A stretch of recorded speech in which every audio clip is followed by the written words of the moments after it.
How's it hanging, YouTube? This is King of Pharaoh Imps, and welcome to Spooktober. And today I'm going to be updating the Umbral Horror deck. Of course, one of my favorite decks, and originally was my most viewed deck profile and what I'm most well known, but recently that's dropped down to like my fourth most. But whatever, I haven't updated this deck in a year, like I can't even believe it, just because there haven't been much big progressions or anything. But now that a lot of new cards are out, helping rank 4 spam decks, this deck, I went ahead and updated it, and this build is working out pretty well for me, and I'm liking it and everything. So without anything, I always hate saying without any further ado, I'm just going to get started. First off, for monsters are 3 of the Umbral Horror Unform. Now this is the main card of the deck. He's a level 4 Dark Fiend monster with 0 attack, 0 defense. He seems very underwhelming, but in all honesty, this is the best one of the Umbral Horrors.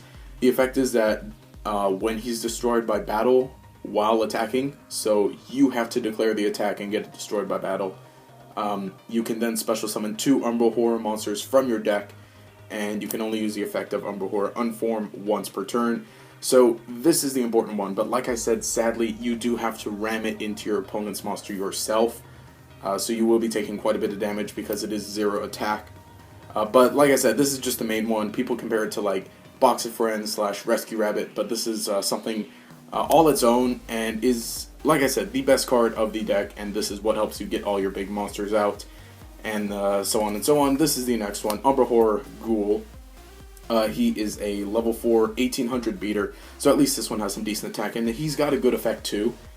The effect is that you can turn his attack to 0 to special summon 1 Umbral Horror monster with 0 attack from your hand, so you can't summon another ghoul off of it, but you can summon another copy of Unform. Say like you end up drawing 2 Unforms, Suicide 1, get your 2 ghouls or get 1 ghoul, and then this ghoul, one of them can special summon Unform from the hand, and then you have some really good Xyz monster plays.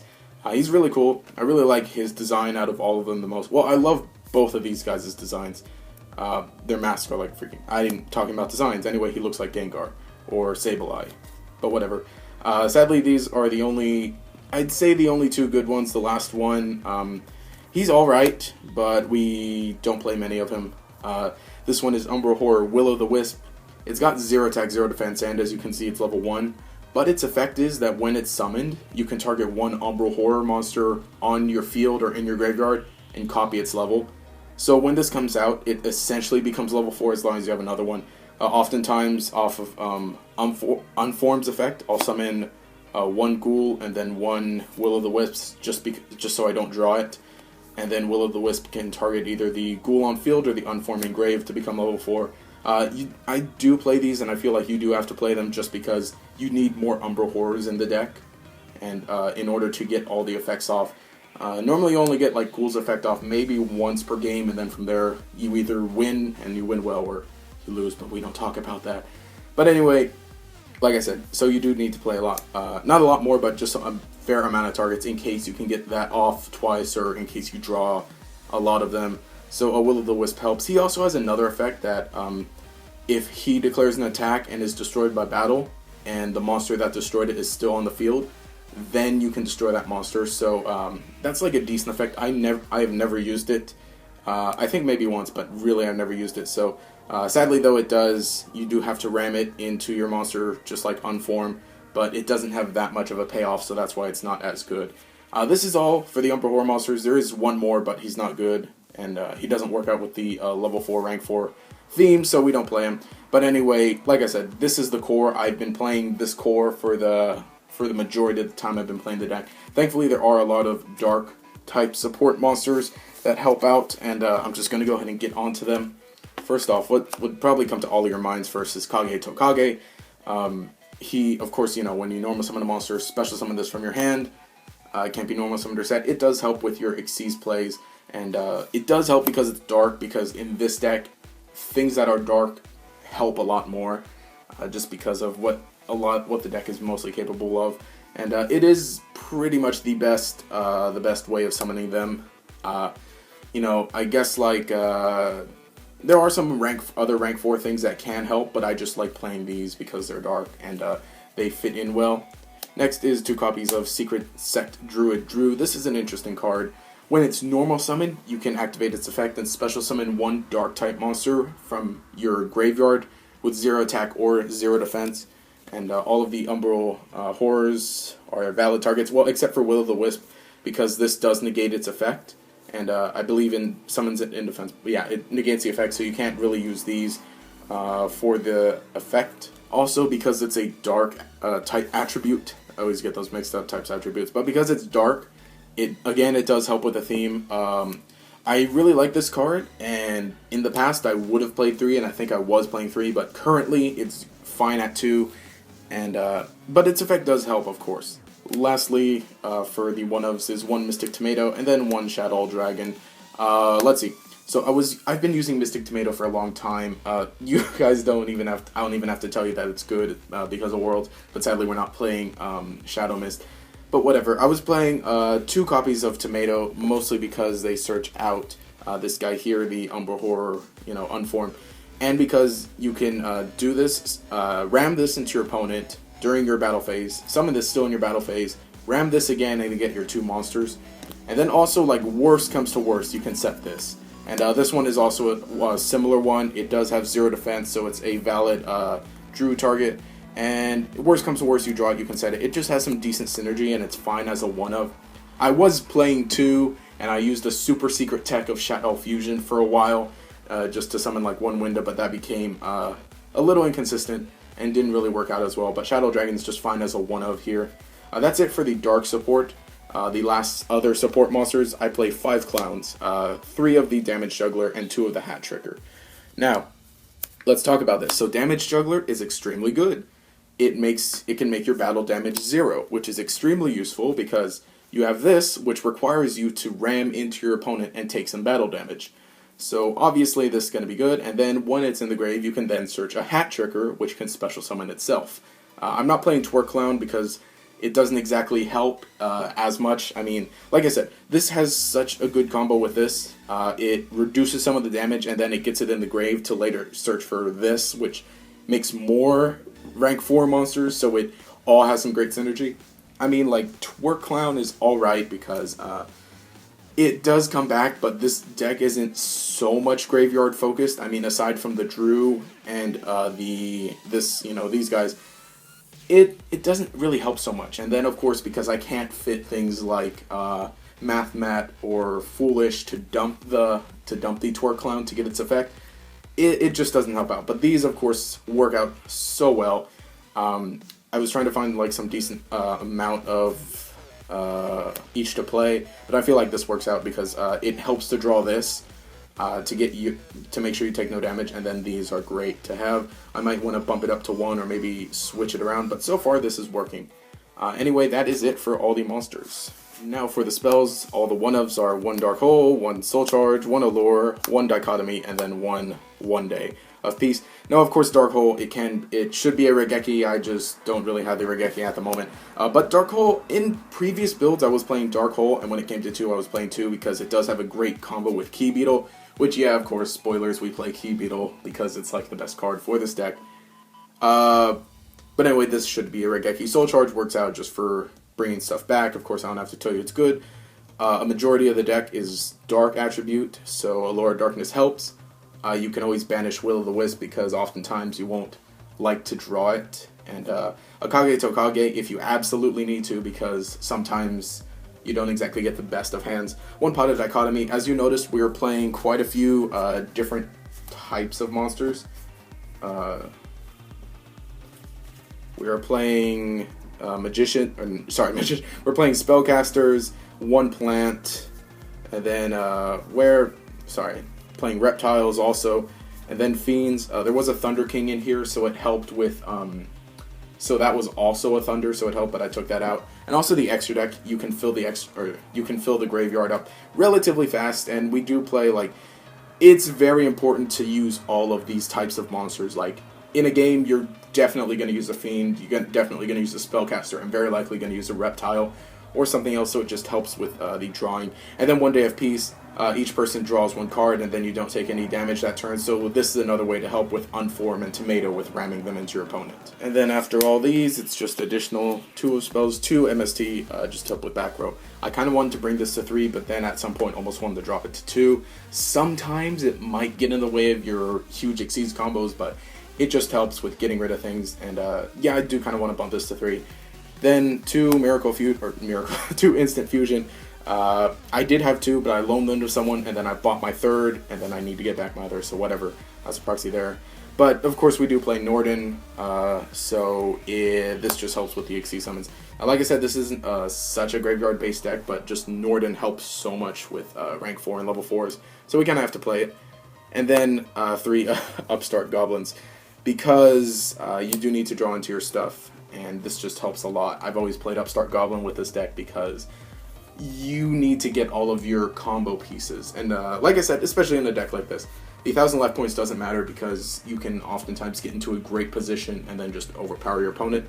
And that's it for spells. Now for traps, just all basic stuff.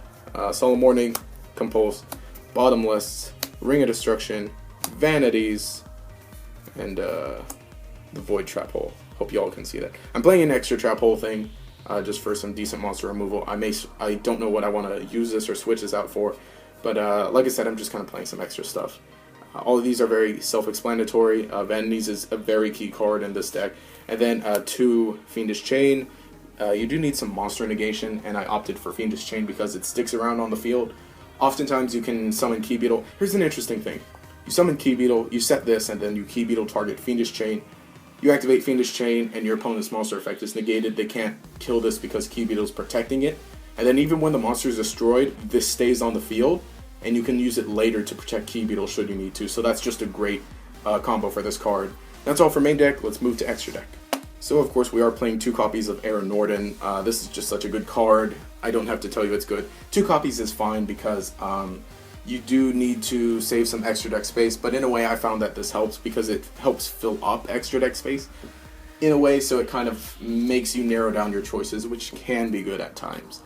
So yeah, like I said, just very basic guy, and he does help because since he is a level 4, it does help, of course, being a different type and filling your grave with fuel for Dichotomy when you get it later.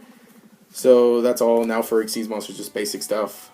Using a Rhapsody and Berserk is really good because you can, like I said, you can spit out multiple Xyz monsters per turn, so this just helps. 1 Diamond Crab King because for a good beater. Gagaga for the burn. Abyss Dweller. Now Abyss Dweller is actually really good now, or even better now that Norden is that Air Norden is a card, because since it's water attribute, it does give an attack boost to Dweller. And then just, yeah, like I said, just helps. 1 Exciton Knight for removal. Let me send it out again. Heartland Draco. I don't know about this. I may keep it, may get rid of it, but it's there right now. 1 Castel. The 360 no scope. 1 copy of myself to search out Kage Tokage, because that can become sort of an integral card, like I said, filling stuff for Dichotomy, and then for your extra special summons and Xyz power. 1 copy of Ragnazero because Ragnazero is good. 2 copies of Key Beetle. This deck is very... originally, this deck was like Key Beetle Turbo, and I was just playing a bunch of great stuff. Now, what I like about Key Beetle is because of it, you can side into some great Floodgate cards like Macrocosmos. Macrocosmos really does not hurt me. I mean, Norden and Drew and Damage Juggler, sort of. But if you get into a position where you have Key Beetle and you have a Macro, then you won't need those effects again. And of course, Macro comboing with Vanity's Emptiness. And if you have a Key Beetle on top of that, you're just doing really well. I was playing Safe Zone at some point, but I took that out just because now the deck isn't so Key Beetle centric, but it's still a very important card for the deck. It's a great side deck card. Like, this is one of the reasons I was able to beat so many cards, because I played this deck back in 2013 when Dragon Rulers were a thing. Well, this was after they lost the babies, but when they were still kind of good. This reason because I was able to side into Floodgate cards like Vanities and Vanities, and then some other stuff that I'm really forgetting right now. Imperial Iron Wall, that's another great one. But like I said, this card is just amazing, and it opens up your side deck a lot. Then just 1 copy of Dark Rebellion Xyz Dragon for more beater, and then 1 copy of YuGiOh because it's technically part of the archetype, but actually this is a lot better now because of Cosmo. It does help to negate their effects during the battle phase. And like I said, if you side in the macro, it helps because you can essentially just banish 1 card off the top of your opponent's deck every turn if this stays alive. You can also work in some of the rank up magic to play the rank up version of this, which is amazingly sexy and I love it so much. I want to work on some build that focuses specifically on the chaos version of this, but maybe in the future. Let me see. My 101, it is confirmed it's kill, so you could shove that in there somewhere if you need to. You probably will. You might even want to try a second Castell, but this is what I have at the moment. My suggestion would be just the 101. I need to get a new one. That's all for the extra deck. So anyway, that has been it for my updated version of the Umbral Horror Monster deck. Like I said, I love this deck so much. This is essentially my signature deck because, I don't know, I really like it. I don't even know what else to say. Like I said, this is just a great deck. If you have any suggestions, let me know. I was going to say a few more things. Thunder King I took out because it didn't have that much synergy, but I do like having something like it.